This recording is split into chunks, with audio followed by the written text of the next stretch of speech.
Good morning. This is Pastor Mark Fishburne with another Ministry Minute. Last time we gave you an assignment, and that was to call at least three of our church people and let them know you're thinking about them. Ask them how they're doing and let them know you're praying for them and tell them you miss them, miss seeing them in church. So I wonder how many of you completed that assignment? Show of hands. All right, let me count. 1, 2, 3, 4. Okay. All right. I know some of you have been doing that because I've heard some reports from some of our church members saying that they received different calls from individuals, and so that's good. If you've not yet done that assignment, I'll give you 1 day's grace period. You can still make up that assignment and find 3 people to call and check in with from our church family. This morning, I want to give you another challenge. I want to give you another task. This one's a little bit harder. But first, let me read a couple of verses, and then we'll give you that assignment. James chapter 2, verse 14, it says, What shall it profit, my brethren, though a man say he hath faith, and hath not works? Can faith save him? Can that kind of empty faith save him?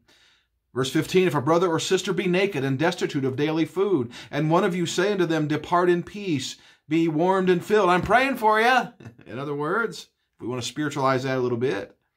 But he said, one of us say to him, Depart in peace, be warmed and filled, notwithstanding ye give them not those things which are needful unto the body, what doth it profit? Even so faith, if it hath not works, is dead, being alone. And so now we need to take it up a notch.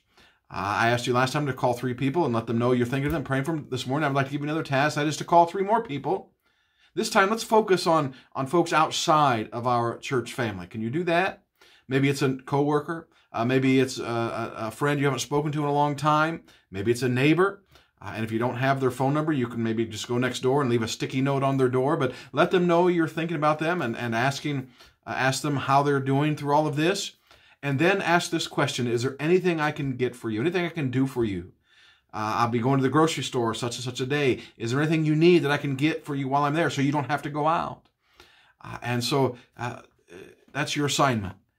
To make some more phone calls and to put your faith into practice. If it's only words, James says it's not real. It's not authentic. In 1 John chapter 3, verse 16, or verse 18 rather, he says, My little children, let us not love in word, neither in tongue, but in deed and in truth. And hereby we know that we are of the truth, and shall assure our hearts before him. In other words, one of the reassurances, one of the evidences of genuine faith is the willingness to do something. The willingness to make a sacrifice if necessary. Say, I got my own needs. I've got my own family. I've got my own things I'm trying to attend to. Well, you know, I'm kind of glad Jesus didn't feel that way when he went to the cross for you and for me, aren't you?